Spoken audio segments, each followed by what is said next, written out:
Hi everyone, कैसे हैं आप लोग। उम्मीद है कि आप लोग बहुत ज़्यादा अच्छे होंगे। इससे पहले वाले वीडियो में हमने आपको एक शॉर्ट समरी बताई थी चैट जीपीटी की। आज हम डेफिनेशन के बारे में बताएंगे कि चैट जीपीटी की डेफिनेशन क्या है। इसके अलावा हम आपको इसमें ये भी बताएंगे कि चैट जीपीटी के बारे में असल में कब सोचा जा सका और उसकी असल शुरुआत कब हो सकी। इन सभी चीज़ों के बारे में हम आपको डिटेल में आगे बताएंगे। इसके अलावा मशीन लर्निंग और नेचुरल लैंग्वेज प्रोसेसिंग के बारे में भी आपको डिटेल में समझाया जाएगा। साथ में आपको इसके पैटर्न रिकॉग्नाइजेशन के बारे में बताया जाएगा कि क्या क्या चीज़ें इसमें शामिल होती हैं। तो ये सारी चीज़ें आपको चैट जीपीटी के बारे में एक एक करके बताई जाएंगी। आज का हमारा टॉपिक जो है वो यही है कि इसकी डेफिनेशन के साथ बाकी ये सारी चीज़ें बताई जाएंगी। तो चलिए सबसे पहले समझने की कोशिश करते हैं कि डेफिनेशन एक्चुअली होती क्या है और डेफिनेशन को किस तरह से इसको समझा जा सकता है। तो सबसे पहले आज हम डेफिनेशन के बारे में ही समझने की कोशिश करते हैं। देखिए डेफिनेशन क्या है। Artificial intelligence is a capability of a computer system to mimic human cognitive function such as learning and problem solving. क्या मतलब है कि एक ऐसा आर्टिफिशियल इंटेलिजेंस जिसके अंदर ये कैपेबिलिटी हो कि कंप्यूटर सिस्टम के द्वारा किसी भी चीज को मिमिक कर सके, बिल्कुल उसी तरह से जैसे ह्यूमन किसी काम को करता है, जिस तरह से ह्यूमन चीज़ों को याद करता है, ह्यूमन प्रॉब्लम को सॉल्व करता है, सेम उसी तरह से इस चीज़ को भी एक चैट जीपीटी है वो कर सके। चैट जीपीटी बिल्कुल उसी तरह से काम करता है जैसे कि एक ह्यूमन ब्रेन काम करता है। क्या है कि ह्यूमन से जब कोई दूसरा ह्यूमन सवाल पूछता है तो वो उसका रिप्लाई देता है। सेम जैसे आप व्हाट्सएप पे क्या कर रहे होते हैं, चैटिंग कर रहे होते हैं, तो व्हाट्सएप पे जब आप किसी के साथ चैट कर रहे होते हैं तो उधर से भी आपको व्हाट्सएप पे रिप्लाई होता है, लेकिन वहां सामने कौन दे रहा होता है, एक ह्यूमन रिप्लाई दे रहा होता है। लेकिन चैट जीपीटी की खासियत क्या है कि जब आप चैट जीपीटी से कोई सवाल करोगे तो उधर से भी आपको जवाब मिलेगा, लेकिन वो कौन दे रहा होगा, वो एक रोबोट या कह सकते हैं कि एक प्रोसेसिंग डाटा जो फीड किया गया है उसके थ्रू एक कंप्यूटर आपको रिप्लाई दे रहा होगा।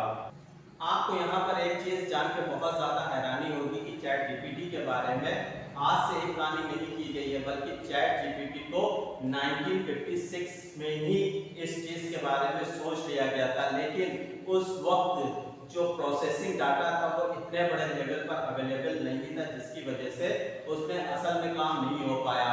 और ये चैट जीपीटी का जो काम स्टार्ट हुआ है, यानी कि चैट जीपीटी के ऊपर काम करना जो साइंटिस्टों ने शुरू किया है वो 2012 से लेकर 2015 के बीच में स्टार्ट किया था, क्योंकि इसके लिए हमें बहुत ज़्यादा प्रोसेसिंग पावर की ज़रूरत थी जो कि 1956 में अवेलेबल नहीं थी और जो कि 2012 से 15 के बीच में इसके ऊपर बहुत ज़्यादा प्रोसेसिंग डाटा का यूज़ करके इसके ऊपर काम शुरू किया गया था।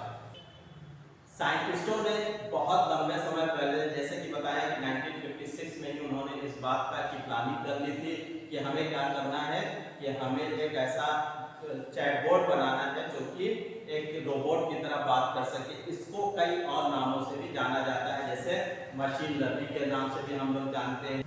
आप मशीन लर्निंग के बारे में इससे पहले कई बार सुन भी चुके होंगे, बहुत से टर्म्स इसके बारे में आपने सुने होंगे और इसके काम को भी देखा होगा। जैसे कि क्या है मशीन लर्निंग का काम कि वो सजेशंस बहुत अच्छे देता है। सजेशन किस तरह से देता है, आप जब रील चला रहे होते हैं या आप फेसबुक पे कुछ देख रहे होते हैं या आप यूट्यूब पर कोई चीज़ देख रहे होते हैं तो उस समय आपको सजेशंस दिखाई देते हैं कि आप ये वीडियो देखिए या ये चीज़ देखिए या ये चीज़ देखिए, तो वो सजेशन देने का काम कौन करता है, मशीन लर्निंग करती है। अब यहाँ पर एक चीज़ और बता दें, मशीन लर्निंग के द्वारा ही ये पॉसिबल हो चुका है कि सेल्फ ड्राइविंग कार, जो आजकल आप बहुत ज़्यादा सुनते हैं कि सेल्फ ड्राइविंग कार आ गई है, सेल्फ ड्राइविंग कार आ गई है, ये कौन कर सका है, ये मशीन लर्निंग के द्वारा ही पॉसिबल हो सका है, वरना शायद सेल्फ ड्राइविंग कार आपके सामने पॉसिबल ना हो पाती, आपके सामने अवेलेबल ना हो पाती। अब मशीन लर्निंग के अंदर ही एक वर्ड का यूज किया जाता है जिसको हम लोग क्या कहते हैं, natural language of processing, NLP के नाम से जाना जाता है, जो कि ये ह्यूमन लैंग्वेज को समझता है और जानता है। ये बिल्कुल उसी तरह से काम करता है जैसे कि ह्यूमन न्यूरॉन्स काम करते हैं। न्यूरॉन्स क्या करते हैं, किसी भी बात को सुनते हैं और उसके बाद उसके हिसाब से उसका रिप्लाई देते हैं। लेकिन इसका मतलब ये बिल्कुल भी नहीं है कि बिल्कुल ह्यूमन ब्रेन की तरह काम करता है, ये काम जरूर करता है लेकिन कुछ चीज़ें थोड़ी बहुत मिलती हैं और ये सेम बिल्कुल उसी तरह से काम नहीं करता है। बस ये है कि एक कंप्यूटर ब्रेन इसमें बनाया गया है जो कि एक ह्यूमन को सोचते हुए कि ह्यूमन किस तरह से रिप्लाई करता है उसी तरह से रिप्लाई हम भी कर सके, इस चीज़ को उसके ऊपर पूरी तरह से फोकस किया जाता है। जैसे कि हम आप लोग देखते हैं कैलकुलेटर देखते हैं या कंप्यूटर देखते हैं, उसमें हम लोग क्या लिखते हैं, कुछ भी लिख देते हैं। जैसे एक फंक्शन उसमें काम करता है 2 + 2 क्या हो गया 4 हो गया। इसका मतलब क्या है कि हमने पहले से ही डाटा इसमें फीड कर रखा होगा जिससे इस चीज को क्लियर होता होगा, ये सारी चीजें समझ में आती होंगी कि यहाँ पर हमने पहले से एक डाटा डाल रखा है जो कि इस चीज को हमको बता रहा है। क्या बता रहा है कि 2 + 2 जब हम करेंगे तो आंसर क्या आएगा 4 आएगा। तो ये 4 कहाँ से आया, ये 4 इसी चीज से आया, इसी बात से सामने आया जिससे कि ये चीज समझ में आई कि हाँ जिसमें हम लोगों ने पहले से ही एक डाटा डाल रखा है कि जब कोई 2 + 2 लिखता है तो हमें क्या नजर आना चाहिए 4 नजर आना चाहिए। तो ये चीज हमने ऑलरेडी इसके अंदर डाल रखी, तब ये आंसर हमें दे पा रहा है। इसी तरह से हमने चैट जीपीटी में सारी चीज़ों को प्रोग्राम किया है सिमिलर मैनर में, जैसे हमने इससे पहले बताया कि कंप्यूटर में इन सभी चीज़ों को पहले से ही डाला जा सकता था। इसको लेकर बहुत मैक्सिमम लेवल पर, बहुत बड़े लेवल पर इसमें डाटा को फीड किया गया है जिसकी वजह से ये पैटर्न को समझने में कामयाब हो सकता है। अब आप उससे किसी भी तरह से बात करोगे तो वो आपके पैटर्न को समझेगा, पैटर्न को समझने के बाद वो आपको रिप्लाई करता है जिससे आपको एग्जैक्ट वही आंसर मिलता है जो आप चाहते हो।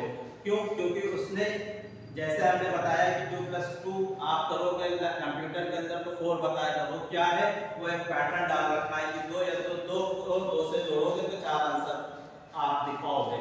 तो इसी तरह से यहाँ पर भी पैटर्न डाल रखा है कि जब आपसे कोई क्वेश्चन इस तरह का पूछता है तो आपको सबसे बेस्ट आंसर जो है आपके अंदर जो भी डाटा फीड है उससे रिलेटेड सबसे बेस्ट आंसर जो है वो आपको आपके सामने वो प्रेजेंट करता है। वो पैटर्न को रिकॉग्नाइज कर लेता है, पैटर्न को पहचानना जानता है।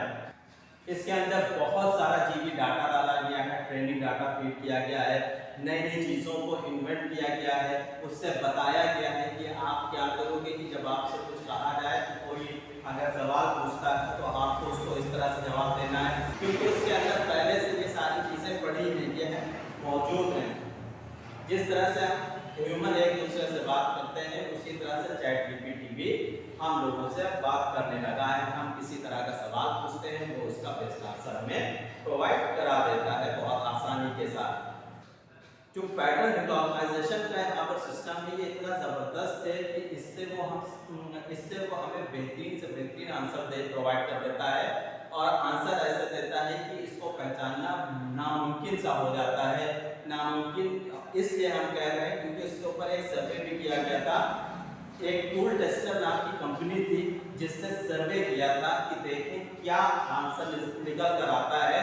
तो 2000 अमेरिकन के ऊपर एक सर्वे किया गया जिसमें एआई के थ्रू आंसर जनरेट किया गया और उसके बाद उन 2000 लोगों को ये दिया गया आंसर कि आप ये पहचानिए कि ये ह्यूमन ने लिखा है या किसी रोबोट ने लिखा है या चैट जीपीटी ने लिखा है। तो ताज्जुब की बात यहाँ पर यह है कि 53% लोग ऐसे थे जिन्होंने ये बताया कि इसने जो आंसर दिया है, ये जो आंसर लिखा हुआ है ये ह्यूमन द्वारा लिखा गया है, मतलब वो पहचान न सके कि असल में एक चैटबॉट या चैट जीपीटी के द्वारा ये आंसर निकाला गया है। उस वक्त पूछा गया था जब इसका 3.5 वर्जन अवेलेबल था, लेकिन जब 4.0 में यानी कि वर्जन 4 में जब पूछा गया फिर दोबारा ये सर्वे किया गया तो उस वक्त जब पूछा गया कि बताइए 2000 लोग अमेरिकन से फिर एक बार सर्वे किया गया तो उस वक्त जो आंसर निकल के आया वो और ज़्यादा शॉकिंग था। 64% लोगों ने ये बताया कि ये जो आंसर है ये किसी ह्यूमन के द्वारा किया गया है, यानी कि मशीन लर्निंग का इतना ज़बरदस्त रिजल्ट निकल के आ रहा था, चैट जीपीटी का इतना बेहतरीन रिजल्ट निकल के आ रहा था कि सभी शॉक थे कि इतने बड़े लेवल पर सही आंसर चैट जीपीटी कैसे दे पा रहा है। इसमें बहुत बड़ी बात नहीं है, जैसे कि इससे पहले हमने बताया था कि ये मिमिक करता है ह्यूमन ब्रेन की तरह। क्यों? क्योंकि इसके अंदर बहुत सारा डाटा पहले से फीड किया गया और बताया गया है कि आपको किस तरह से रिस्पॉन्स करना है। चैट जीपीटी बिल्कुल उसी तरह से काम करता है जैसे सारे ह्यूमंस काम करते हैं। बिल्कुल वेल मैनर्ड आंसर देता है, पहले क्वेश्चन को पहचानता है, उसके हिसाब से आपको रिप्लाई देता है। हम यहाँ पर एक और सबसे बड़ी बात बताते हैं, जैसे हम लोग किसी से बात करते हैं, बात करते हुए कभी गलतियाँ होती हैं तो हम लोग एडमिट भी करते हैं कि हाँ हमारे से ये गलती हुई है या हमने जो जवाब दिया था वो गलत था। सेम काम चैट जीपीटी भी करता है। चैट जीपीटी जब किसी चीज़ का आंसर देता है और उससे कहो कि आपने जो आंसर दिया है वो सही नहीं, तो वो ये कहता है कि हाँ हमने ये आंसर रॉन्ग दिया है। तो ये एक सबसे बड़ा उसकी खूबी होती है कि बिल्कुल उसी तरह से काम करता है जिस तरह से एक चैटबॉट, जिस तरह से ह्यूमन काम करते हैं। इससे पहले हमने देखा भी था कि हमने चैटबॉट के बारे में बहुत सुन रखा था। चैटबॉट ज़्यादातर होटल्स वेबसाइट पर आपको देखने को मिलते थे। उससे कोई भी सवाल पूछो वो एक अजीब से जवाब दिया करता था। चैटबॉट का काम ये था, वो होटल्स में ज़्यादा वेबसाइट पर लगाए जाते थे, लेकिन उन जवाबों से काफ़ी हेजिटेशन होती थी क्योंकि उनके पास डाटा इतना अच्छा नहीं अवेलेबल था। लेकिन यही काम जब चैट जीपीटी करती है तो ज़बरदस्त लेवल पर आंसर्स अवेलेबल होते हैं। चैट जीपीटी को इस वक्त हम लोग जनरेटिव चैटबॉट के नाम से भी जानते हैं। जनरेटिव चैटबॉट का पर्पस भी यही है कि कोई भी अगर उससे कोई क्वेश्चन करता है तो उसको वो राइट आंसर दे सके। चैट जीपीटी को बहुत अच्छा बनाया जा सकता है, उसके पीछे रीजन क्या है कि बहुत ज़्यादा हार्डवर्क किया गया, उसके अंदर बहुत ज़्यादा डाटा फीड किया गया और उसको एक एडवांस टेक्नोलॉजी के साथ लॉन्च किया गया, जिसकी वजह से आज हम इसको यूज़ कर पा रहे हैं और एक अच्छे रिजल्ट देख पा रहे हैं। इसके अंदर एक नई टेक्नोलॉजी को यूज़ किया गया है जिसको हम लोग RLHF कहते हैं, जिसका मतलब है reinforcement learning with human feedback. इसके बारे में हम आपको बाद में इसकी डिटेल बताएंगे कि इसका मतलब क्या होता है और इसका यूज यहाँ पर क्यों किया जाता है। तो आज के लिए हमें इजाज़त दीजिए, आज के लिए इतना ही। आगे हम आप लोगों को चैट जीपीटी की कुछ ट्रेनिंग्स के बारे में बताएंगे कि इसको ट्रेन किस तरह से किया गया है, जिसकी वजह से चैट जीपीटी इतना अच्छा काम कर पा रहा है। तो उम्मीद है कि आने वाले वीडियोस को आप लोग जरूर देखेंगे और इसको लाइक और सब्सक्राइब करते रहेंगे। आज के लिए इतना ही। Thank you very much.